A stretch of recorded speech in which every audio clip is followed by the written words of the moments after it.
Hi there. This video will be on the party system in the early republic, which is to say the United States from about 1789 to, we're going to stop right around 1850 or so.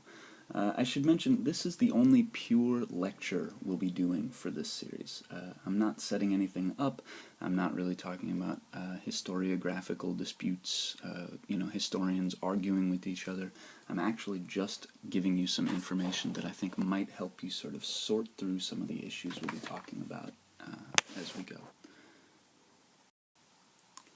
Okay, so here is an outline that I've made up of the party system in America from, again, 1789 to 1860, which is when the party system truly deteriorated into the sectional civil war. So I'm going to show little bits of this outline as we go, and I'm also going to show it again at the end, but if you want to look at this at more leisure, if you want to sort of think about this list, obviously you probably are sophisticated enough to pause the YouTube video as you go. Before we get started though, and we'll talk about all of the stuff on this slide in more detail, before we get started I want to mention two things. The first thing you need to do is put the current political parties, the Democrats and the Republicans, out of your mind. There are similarities between these parties in some ways, but there are huge differences, and what will end up happening is you will end up being mostly confused. And it's fine and healthy to be confused, but if you're really married to thinking, when you see the word Democrat, to think of the same party that exists today, that's not going to help you much.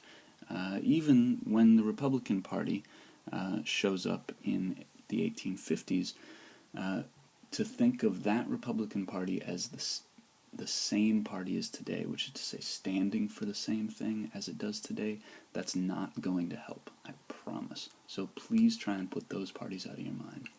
The second thing I'd like to ask you to do is to remember that, except for the very first days of Washington's presidency, when there were no political parties, the two political parties in America were divided essentially along one very large, often confused, not entirely consistent line.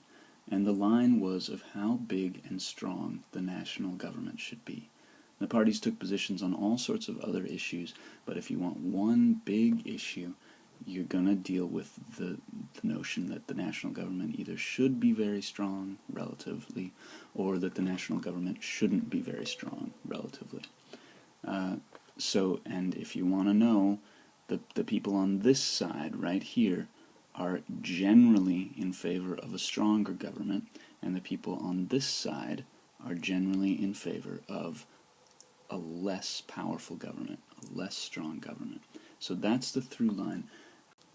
It gets more complicated than that. But as you're looking at this list, and I certainly don't expect you to memorize all these names or to necessarily know where everyone is, but as you look at this list, it will help you, I think, to sort of understand that the people on one side were generally in favor of less of a national government, and the people on the other side were generally in favor of more national government.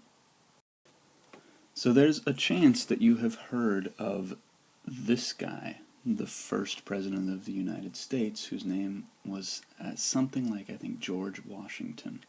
And right around the time when he was inaugurated, it is fair to say that there were really no political parties in America. That's not to say that there weren't political disagreements in America, but keep in mind the biggest argument of the previous 10 years or so, previous to 1789, was over whether or not to have a constitution, to replace the Articles of Confederation with a constitution or with something else. And in George Washington's administration, most of the people who were involved and most of the people who came to power in 1789 had been in favor of the Constitution. So they didn't have that much immediately to argue about. But that changed quickly. The disagreements soon started, mostly over, and you'll be shocked to hear this, the size and role of the federal government. almost immediately, people like John Adams and Alexander Hamilton started advocating, this kind of a weird little bean here, but you'll survive, started advocating a bigger, more powerful federal government. They started advocating having a national bank, having a small standing army, while Thomas Jefferson here and James Madison started advocating a smaller federal government. So if you wanted a bigger federal government, you sided generally with the Federalists. If you wanted smaller government, you were likely to side with people like Jefferson and Madison, who called themselves the Democrats, or sometimes the Republicans. Remember how I told you that thinking of the modern political parties was not going to help you? Here's where that becomes true. The Democrats and the Republicans were in fact the same party, and historians now, just to make things slightly easier for ourselves, generally call them the Democratic Republicans.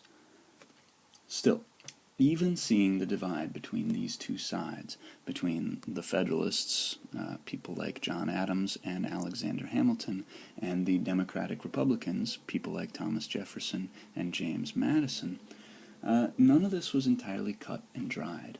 Madison, in particular, is interesting here, because he was the primary author and supporter of the federal Constitution, which instituted, as you recall, a stronger national government than the previous Articles of Confederation.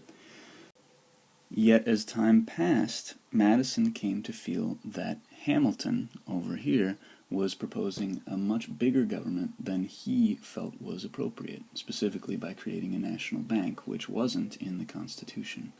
So you can see how even the principals here, even the people who are most involved in creating the new party system, haven't entirely figured out where they stand. And that must have made it even harder, I think, for the public to figure out where they stood. So it's perhaps not surprising that the two parties distinguished themselves frequently less by policy disagreements than by personal attacks on the other side's candidates. In the two elections in which they faced off, in 1796 and 1800, Thomas Jefferson called John Adams, quote, a hideous hermaphroditical character, whereas Adams's campaign called Jefferson the truest, thriftiest servant of the devil. So, fun stuff, but not exactly a reasoned, rational policy debate. So that was the first little bit of parties in America. You had the Democratic Republicans, who were generally for less government, versus the Federalists, who were generally for more federal government. So that was the way things were from about 1796 to about 1812 or so. And after those frenzied campaigns between Adams and Jefferson, party divisions remained, but the Federalist Party, the party generally for bigger government, essentially died out, due mostly to numerous political missteps, most notably opposing the War of 1812. It turns out not always to be a great political idea to oppose a war that America wins. So with no opposition, the Democratic Republicans staggered on, but they didn't have much reason to stay vibrant. And in fact, they didn't stay very vibrant. So that when James Monroe, the last of the founding generation to become president, ran for president in 1816 as a Democratic Republican, the opposing party, the Federalists, couldn't even decide on a candidate. And when he ran for re-election in 1820, he ran unopposed. So I'd like you to let that sink in for a second. He ran unopposed for president of the United States. No one else wanted it. Now, that political quiet ended in 1824. Remember that the Federalists have died out. They no longer really exist, and the Democratic Republicans are so boring that no one is even really bothering to oppose them. But in 1824, even though there wasn't really a party system in place, there was an election that was so bitterly fought between two candidates who were running, that'd be John Quincy Adams and Andrew Jackson, that the election galvanized supporters of both candidates into creating a stronger organizational structure. Jackson's supporters, who claimed that John Quincy Adams had won via a, quote, corrupt bargain, leapt into action particularly quickly and essentially revitalized Jefferson's old Democratic-Republican Party, now calling themselves simply the Democrats. Now, it is true that this party, Jackson's Democrats, are technically the same Democratic Party that we have today. There's an unbroken line between them, but that party has changed significantly in the interim, so that to define it back then would make it essentially unrecognizable to today. Jackson's supporters began instituting a sophisticated party apparatus with things like nominating conventions and party officials getting out the vote with big campaign rallies, all of which made the election far more exciting and engaging to the American public than any previous one had been. You can get a little sense of how exciting and galvanizing all this was by this image of Jackson's inauguration. A huge number of Americans truly did view Jackson's election — he was the first log cabin president, by the way — as a validation of America's principles of equality, and they responded enthusiastically to the new Democratic Party's electioneering techniques. His inauguration was almost a mythic event, and if you look at this picture, you can see among the relatively upper-class folk, you can also see people dressed in homespun, people with cowboy hats, people who wouldn't necessarily have felt at home in the halls of power. They're coming to see Andrew Jackson's inauguration, too. So at his inauguration, thousands of people descended on Washington and then, depending on whose version of the story is true, crashed the White House party, raced into the White House, eating food and breaking dishes, and refused to leave. The story goes that finally they were lured outside by officials placing liquor on the White House lawn, so they eventually went outside to drink it. Now, the rise of the new Democratic Party spurred opposition, and by 1832, a group of politicians had assembled themselves into a party they called the Whigs. I should mention, the Whigs is a party name that many people today just listen to and think, huh, what does that mean? But back then it was very meaningful. The Whigs were an old British party that had opposed the king, and so the idea now was that Jackson was making himself king and that they were opposing him, and whatever, the rhetoric got a little heated. But with the rise of the Whigs, the old divide between the parties settled into an equilibrium. From 1832 to 1852, the Democrats, who had presidents like Andrew Jackson and James K. Polk, would generally be the party of small government, a little bit like Jefferson's old Democratic Republicans, and the Whigs, with not quite presidents like Daniel Webster and Henry Clay, but with actual but relatively unimportant presidents like William Henry Harrison and Zachary Taylor, would generally be the party of a more activist, bigger government. You could say the heirs of John Adams's and Alexander Hamilton's old Federalist Party. Also, generally, if you were a Democrat, you were more likely rural and poor, and if you were a Whig, you were more likely urban and middle class and possibly evangelical. However, those lines are really blurry, and I should mention that both sides attempted to position themselves, and often did so quite successfully, as the friends to the poor rural farmer. Why did they do that? At least partly because America was made up largely of rural farmers, and many of whom were poor.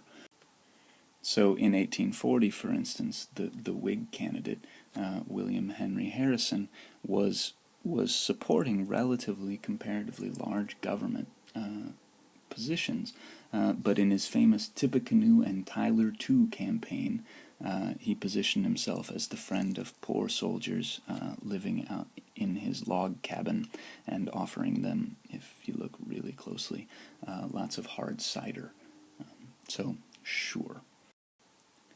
Either way, it's really important that we make one point clear.